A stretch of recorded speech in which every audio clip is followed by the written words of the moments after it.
So good morning one second everybody. म चाहिँ फेरि एक वर्षपछि अर्को ब्लगमा आएँ। यो लोकेसन चाहिँ उत्तरपानी हो। उत्तरपानी भनेको हिलेबाट 3-4 किलोमिटर भित्र यता यो छिन्ताङ देवी जाने बाटोमा पर्छ। यो चाहिँ सिटिभिटी एरिया हो। सिटिभिटी एरियाको यो के भन्छ क्वार्टरहरू यो एकदम धेरै छ यहाँनिर। तल धेरै देखिएन, यहाँबाट देखिँदैन है। अनि एकदम राम्रो छ क्या, यो पुरै रिसोर्ट टाइपको छ। यहाँ चाहिँ हिजो राति हामी बसेको उही जोएको क्वार्टरमा। अनि यो अगाडि हिँड्ने सुभाष फाटक हो। सुभाष फाटक चाहिँ यसलाई पनि हाम्रो एकदम स्पेसिफिक लोकेसनमा यसरी हामीले लिएर आउन सफल भयौँ धेरै मिहिनेतपछि। र यो एकदम मर्निङ भ्यू आज असोजको 23 गते भयो, तर जाडो छ एकदम, बिहानदेखि हुस्से लागिरहेको छ।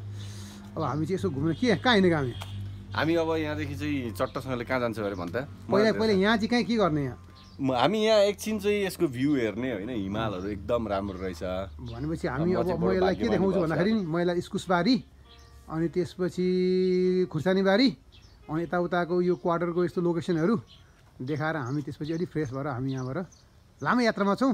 लामो यात्रामा कहाँ जान्छौँ भन्ने कुरा म पछि अपडेट गराउँछु। ल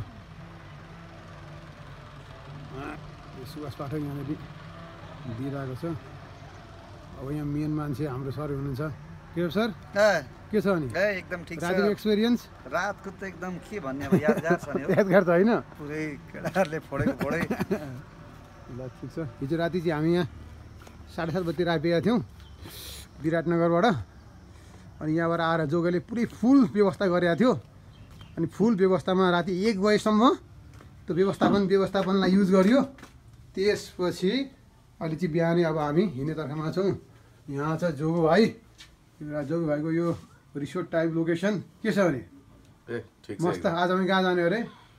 कहाँ पो भन्दै? भोजपुर जाने हामी। ल अबको हाम्रो यात्रा भोजपुरसम्म।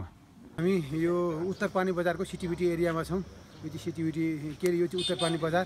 अघि हामी त्यहाँबाट आएको, त्यहाँ योगेनको क्वार्टर छ, त्यो क्वार्टरबाट आएको। अब यो उत्तरपानी बजारबाट एकदमै घमाइलो छ दिन, एकदमै चिसो पनि छ, रमाइलो भइरहेछ। यहाँबाट हामी 3-4 किलोमिटर उत्तर पूर्व हामी हिले जान्छौँ। हिलेबाट आजको यात्रा चाहिँ चखेवासम्म जान्छौँ। त्यसपछि अरू फर्दर हाम्रो ट्रेकिङ सुरु हुन्छ। उत्तरपानी बजार यस्तो मजाको छ नि, यहाँ एकदमै घमाइलो दिन, एकदम चिसोको मौसम। त्यो माथिको क्वार्टर र हाम्रो केटाहरू यहाँ पुरै रेस गर्दैछन्।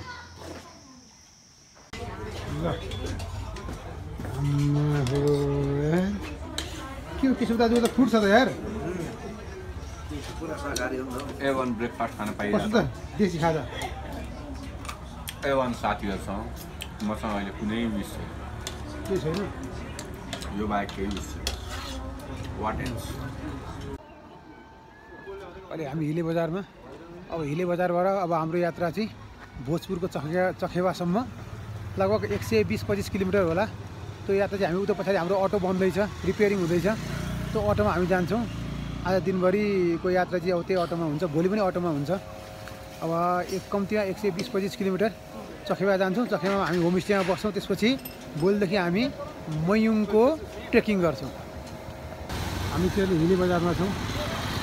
त्यो हिलेको मर्निङ भ्यू यस दिन एकदमै घमाइलो छ। केटाहरू यहाँ खाजा खाँदैछन्, म देखाउँछु है त।